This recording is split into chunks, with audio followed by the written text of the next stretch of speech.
বাংলাদেশের রাজনীতির দিকে তাকালে দুটো নাম প্রায় সব সময় সামনে চলে আসে, তাই না? আওয়ামী লীগ আর বিএনপি। হ্যাঁ, একদম। কয়েক দশক ধরে তাদের মধ্যে যে ক্ষমতার একটা টানাপোড়েন চলছে, সেটা দেশের সবকিছুতেই কিন্তু ছাপ ফেলেছে। ঠিক।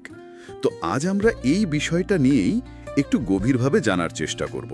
আমাদের হাতে আছে আওয়ামী লীগ বনাম বিএনপি, ক্ষমতার রাজনীতি। দেখি এই দীর্ঘ সংঘাতের পেছনে আসলে কি আছে। হ্যাঁ, এটা আসলে খুব জরুরি একটা আলোচনা। বইটার সাহায্য নিয়ে আমরা দেখব কিভাবে দল দুটো শুরু হলো, তাদের কৌশলগুলো কি ছিল, আর কেনই বা তাদের এই প্রতিদ্বন্দ্বিতা এতটা তেতো হয়ে উঠল সময়ের সাথে সাথে। শুরু করা যাক আওয়ামী লীগ দিয়ে। তাদের জন্ম তো সেই পাকিস্তান আমলে ১৯৪৯ সালে। মূলত বৈষম্যের বিরুদ্ধে তাদের যাত্রা শুরু। হ্যাঁ, এবং বাংলাদেশের ইতিহাসে তো আওয়ামী লীগের ভূমিকা অস্বীকার করার উপায় নেই। বিশেষ করে ১৯৭১ মুক্তিযুদ্ধ, শেখ মুজিবুর রহমানের নেতৃত্ব, এগুলো তো অঙ্গাঙ্গিভাবে জড়িত। অবশ্যই। কিন্তু বইটা আমাদের এটাও মনে করিয়ে দেয় যে দেশ স্বাধীন হওয়ার পরে সময়টা তাদের জন্য খুব একটা মসৃণ ছিল না। একেবারেই না। স্বাধীনতার পরপরই অনেক কঠিন বাস্তবতার মুখোমুখি হতে হয় দলটাকে। বইটাতে যেমন বিস্তারিত আছে, ধরেন দুর্নীতি, ৭৪ দুর্ভিক্ষ পরিস্থিতি সামলানো, প্রশাসনিক কিছু ব্যর্থতা, এগুলো নতুন দেশের ভিতকেই কিন্তু নাড়িয়ে দিচ্ছিল। এর সাথে রাজনৈতিক অস্থিরতাও তো ছিল, যেটা শেষ পর্যন্ত একদলীয় শাসন বাকশাল সেদিকে নিয়ে যায়। ঠিক। আর এই পদক্ষেপগুলো কিন্তু দলের জনপ্রিয়তায়ও কিছুটা প্রভাব ফেলেছিল সে সময়। আর তারপর এলো ৭৫-এর ১৫ই আগস্ট, শেখ মুজিব হত্যাকাণ্ড। এটা তো শুধু দলের জন্য নয়, পুরো দেশের রাজনীতির জন্যই একটা বিরাট আঘাত ছিল। হ্যাঁ, একটা বিরাট শূন্যতা তৈরি হয়েছিল। বইটাতে এই বিষয়টা খুব গুরুত্ব দিয়ে বলা হয়েছে। আর সেই শূন্যতার মধ্যেই কিন্তু বিএনপির উত্থান। আচ্ছা। বইটা ব্যাখ্যা করে কিভাবে ৭৫-এর পট পরিবর্তনের পর সেনাপ্রধান জিয়াউর রহমান প্রথমে নেপথ্যে থেকে পরে সরাসরি রাজনীতিতে এসে বিএনপি গঠন করলেন। তাদের আইডিওলজি বা ধারণাটা তো আওয়ামী লীগের থেকে বেশ ভিন্ন ছিল, তাই না? হ্যাঁ, তারা নিজেদেরকে আওয়ামী লীগের বিপরীত হিসেবেই তুলে ধরেছিল। ধরেন, বাংলাদেশে জাতীয়তাবাদ, ধর্মীয় মূল্যবোধের উপর জোর দেয়া, আবার বহুদলীয় গণতন্ত্রের কথাও বলছিল তারা। এবং বেশ তাড়াতাড়ি তারা জনপ্রিয় হয়ে উঠেছিল।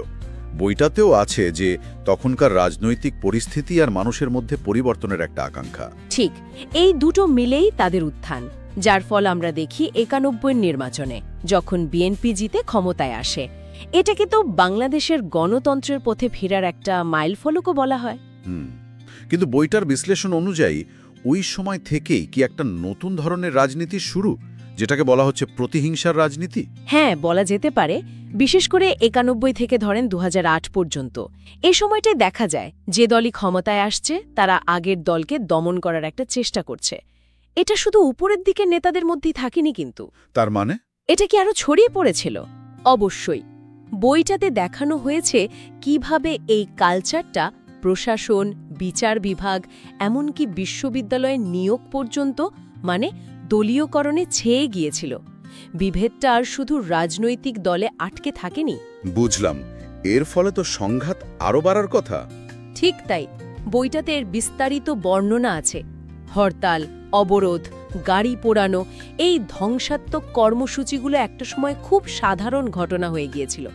দেশের অর্থনীতির ক্ষতি হয়েছে, সাধারণ মানুষের ভোগান্তি বেড়েছে, কিন্তু ক্ষমতার দ্বন্দ্ব কমেনি। লেখক কি এখানে কোনো প্রশ্ন তুলেছেন যে এর পেছনে কারণটা কি? শুধুই ক্ষমতা? হ্যাঁ, একটা প্রশ্ন তো থাকেই। এই ধ্বংসাত্মক রাজনীতির মূল উদ্দেশ্যটা আসলে কি? শুধুই ক্ষমতা নাকি আরও কিছু?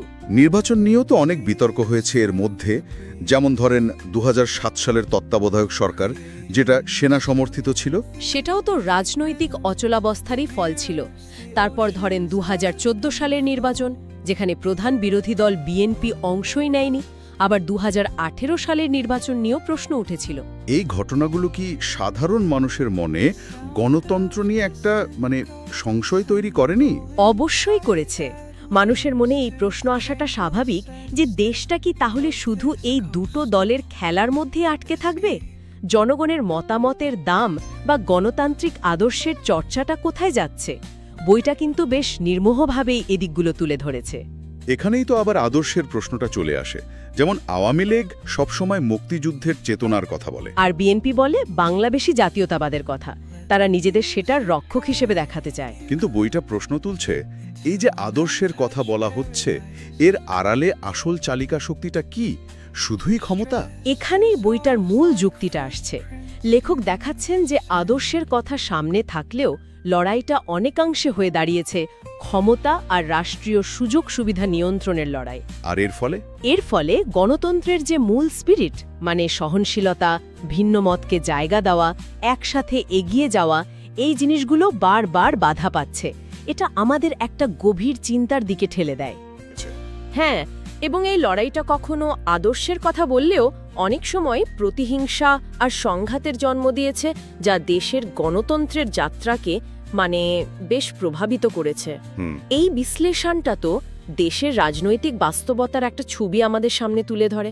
কিন্তু একটা প্রশ্ন এখানে রেখে যাওয়া যায়, বইয়ে যে কারণগুলো বলা হয়েছে সেগুলোর বাইরেও কি কোনো গভীর সামাজিক বা কাঠামোগত বিষয় আছে যা এই দুটো দলের প্রতিদ্বন্দ্বিতাকে এতটা স্থায়ী করে তুলেছে? আর দেশের গণতান্ত্রিক ভবিষ্যৎ বা সামাজিক সম্প্রীতির উপর এর দীর্ঘমেয়াদী প্রভাবই বা কি হতে পারে?